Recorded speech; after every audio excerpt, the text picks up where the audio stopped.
મોડેઠા નકળગ ભગવાનના મંદિર ખાતે મહાકાલ સેના અને બનાસકાંઠા જિલ્લાના રાજપૂત સમાજના સંગઠનોની મીટિંગ યોજાઈ।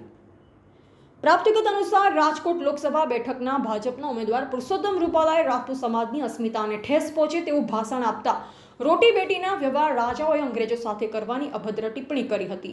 ત્યારે હવે સમગ્ર ગુજરાત સહિત દેશભરમાં રાજપૂત સમાજ રોષે ભરાયો છે। ત્યારે હવે ઉત્તર ગુજરાતના બનાસકાંઠા જિલ્લાના ડીસા તાલુકાના મોડેઠા ગામમાં ભારતીય જનતા પાર્ટીના કાર્યકરોને પ્રવેશ ન કરવાના પોસ્ટર લાગ્યા છે અને હવે મહાકાલ સેના પ્રમુખ શૈલેન્દ્રસિંહ વાઘેલાના અધ્યક્ષ સ્થાને શ્રી નકળંગ ભગવાનના મંદિર ખાતે રાજપૂત સમાજના સાથે મળી એક મીટિંગ યોજી હતી, જેમાં સૌથી અગત્યની બાબત વિશે વાત કરીએ તો ભારતીય જનતા પાર્ટીના મોવડી મંડળ દ્વારા પુરુષોત્તમ રૂપાલાની ટિકિટ રદ કરવામાં નહીં આવે તો ભાજપને પરિણામ ભોગવવા તૈયાર રહે। ત્યારે હવે રાજપૂત સમાજના યુવાનો આકરા પાણીએ જોવા મળ્યા છે અને 562 રજવાડા અર્પણ કરનાર રાજપૂત સમાજને બદનામ કરવા નીકળેલ પુરુષોત્તમ રૂપાલા તેરી ખેર નહીં સૂત્ર સાર્થક કરી બતાવીને જંપીશું એક થાઓ અને હવે સમય બદલાયો છે। ત્યારે ક્ષત્રિય સમાજ લાલ ગુમ થઈ મેદાને ઉતર્યો અને ગામડે ગામડે રાજપૂત સમાજને જગાડવા અને પુરુષોત્તમ રૂપાલાની ટિકિટ રદ કરવા માટે માંગ બુલંદ બની છે। તાલુકો મળ્યો છે, કાલે આજે આખો બનાસકાંઠો મળશે, બધા ક્ષત્રિયો મળશે અને જ્યાં સુધી આનું પરિણામ નહીં મળે ત્યાં સુધી અમે ક્ષત્રિયો આ ચાલુ રાખશું અને પાર્ટીને જણાવવા માંગીએ છીએ કે અમારા કાંકરેજ તાલુકા અને ડીસા તાલુકામાં બીજેપી પાર્ટીએ પ્રચાર કરવા માટે આવવું નહીં અને જો પ્રચાર કરવા માટે આવશો તો એનું પરિણામ ભોગવવા માટે પણ તૈયાર રહેજો।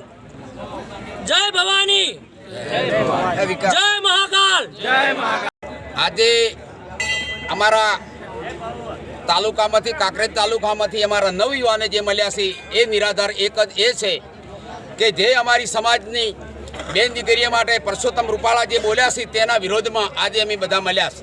લગભગ 500 થી 1000 જણા યુવાનો મળ્યા છે। એક જ નિરાધાર અમારો એ છે કે સરકારશ્રી જે આ ટિકિટ પુરુષોત્તમ રૂપાલાજીની ટિકિટ રદ નહીં કરે તો ખરેખર અમારા ક્ષત્રિયો દિન પ્રતિદિન આજે વધતા જાય છે અને રોડ ઉપર આવતા જાય છે। આને ટિકિટ રદ નહીં કરે ને તો આનું પરિણામ સરકારને ભોગ્યા વગર છૂટકો જ નથી અને ભોગવવું જ પડશે, એમાં કોઈ શંકાને સ્થાન નથી।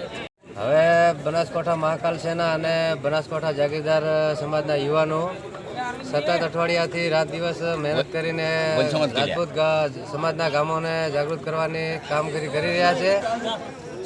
એક જ પ્રશ્ન છે, રૂપાલા જે રાજપૂત સમાજ વિશે શબ્દો બોલ્યા છે એનો જવાબ જ આપવાનો છે। રૂપાલાની ટિકિટ રદ ના થાય તો એના વિરુદ્ધમાં વોટિંગ કરીને એને હરાવવાનો છે ને એના બીજા જે 26 સીટોમાંથી છે ને અહીંયાને પણ ખબર પડવી જોઈએ કે રાજપૂત સમાજનો વિરોધ કરવાથી આ પરિણામ ખોટું મળે છે। બીજું એમ છતાંય નહીં મને તો આર પારની લડાઈ કરવા રાજપૂત યુવાનો બધા તૈયાર છે। પહેલાં રાજપૂત જન્મતો જ મરવા 14 વર્ષનો રાજપૂત મરવા તૈયાર હતો, એટલે અત્યારે મરવાનો સમય નથી, જેલમાં જવાથી કોઈ બિયાવાનું નથી, કારણ વગર કોઈને આપણે નડવું નથી। એક હજાર રૂપાલાનો પ્રશ્ન છે, રૂપાલાનો પ્રશ્ન હલ ના થાય એટલે કડા આપણે શાંતિથી બેસવાનું પણ નથી અને રાજપૂતના જે સમાજના ગમે ગમ ભેગા થઈ અને વડીલોને અને બીજા અન્ય સમાજોને પણ આપણે વાતચીત કરીને સાથે રાખી અને આ અભિયાન પાર પાડવાનું છે। રિપોર્ટર કરસનસિંહ સોલંકી, સંબંધ ભારત ન્યૂઝ, કાંકરેજ।